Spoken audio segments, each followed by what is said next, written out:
Hey YouTube, it's iMage, and I actually recorded every single combat ability so far offered in the beta server, and I'll be showing them to you guys and going over some of the aspects of them, the benefits, and the weaknesses of some. I will not be going in depth on all of them, but I will be showing all of them. So let's get started with defense. Defense is very good because a lot of the basic abilities you can actually do when you're not in combat, which will actually help you build up your adrenaline bar. These first four basic abilities you don't need to be in combat for, and you can actually add them all onto the same activity bar or bar to fill up your adrenaline before going into a PvM match or going into a PvP match if you want to do that. You can actually stack those four onto a certain activity bar and then just use those right before, and it's actually very helpful and avoids a lot of the situations that you would be in if you just sat there without doing anything. Some of the other ones that are good in this are good for tanks. You can actually use one called Immortality that will grant you immortality. It activates when you die and it'll lift you up with a huge hand, and I'll actually show it here soon. A lot of these abilities are actually really helpful for tanks and stuff like that, and I can see them being used a lot more often in PvM instead of PvP.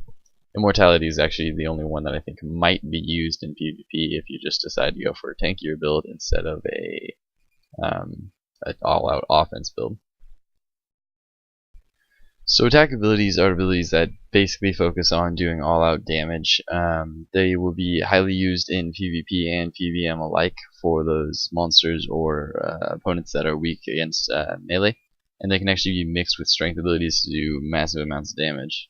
Some abilities such as backhand and stuff of that sort will not be used as often, I think, in PvM because there's no real reason to stun your opponent yet, or else you don't have one yet. Abilities like Barge are going to be very helpful when you're doing hybrid fights in case you get stuck away when your opponent uses an escape.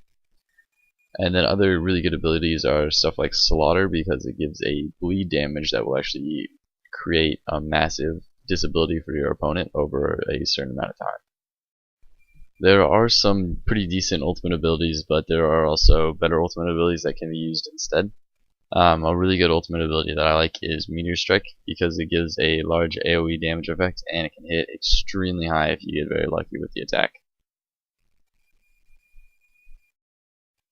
Ranged abilities are actually up and coming new features to the system that will actually change range for, I think, pretty much a benefit, because range will actually start becoming one of the highest damage outputting systems in the game. Some of these abilities are pretty decent and can be used successfully. There's an ability called Escape where you jump back 5 yards like that, or 5 meters is what it's called, and that will avoid many situations in hybrid fights. Some other abilities don't seem as important, but luckily you don't have to put those on your ability bar. Not all of these abilities pretty much have to be used with a bow or a two-handed weapon. The ones that I show you actually don't all have to be used with what they are. I just decided to do that because I wanted to try out some of the different weapons, like a dragon two-handed crossbow. That sounded pretty awesome. But here comes one of the best abilities in the game, actually. It's called it's actually called Unload, and it hits 4 times for a percentage of the person's maximum health points, which actually could create a extremely devastating attack. Now, the Constitution abilities aren't exactly the best abilities. There's only 2 of them. One of them I can see being very helpful. It's called Regenerate, and if you want to use your defense abilities to just build up adrenaline, and then you can use Regenerate to just fill up your health bar. So strength abilities, just as they suggest, focus on maintaining a high damage output or just going all out attack. They're not as accurate as attack abilities because they aren't attack, but they do increase damage output and stuff like that. Most of the abilities that they have are actually focused on boosting your damage output so you can get a higher damage output. Some of the good abilities are things like Fury, which is a good basic ability. Kick is a stun ability.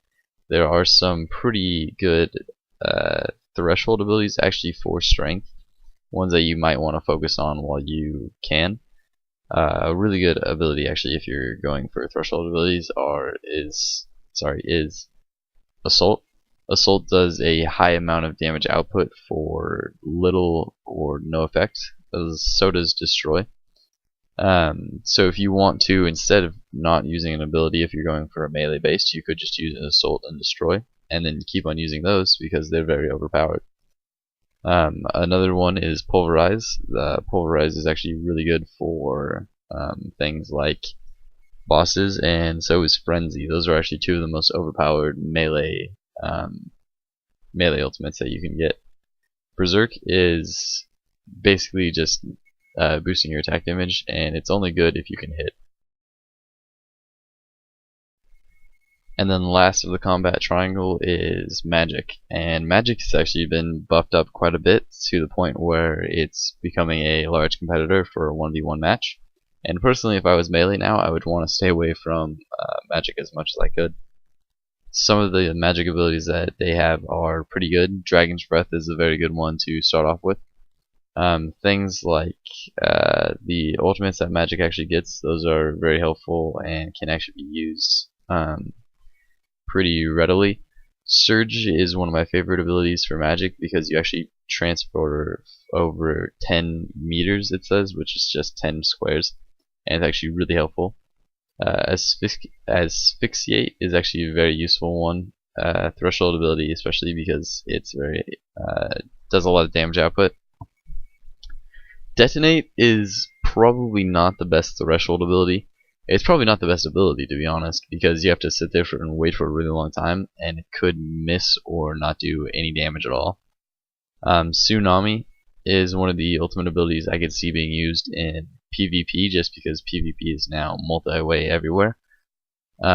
Metamorphosis is supposed to boost your attack damage per spell that you use based on what kind of ability you're using, or spell you're autocasting, and you just hit more and more accurately. I can see it being used, but I still find it hard to see people using elemental spells. And maybe Omnipower will be used because of its high hitting damage power. So, thank you guys for watching, and I hope you guys subscribe to the video. Maybe this helped you out thinking about your abilities and just showing you kind of how they look or stuff like that. If you have any questions on what a new ability does, I can tell you, just leave it in a comment, and thank you guys for watching, and goodbye.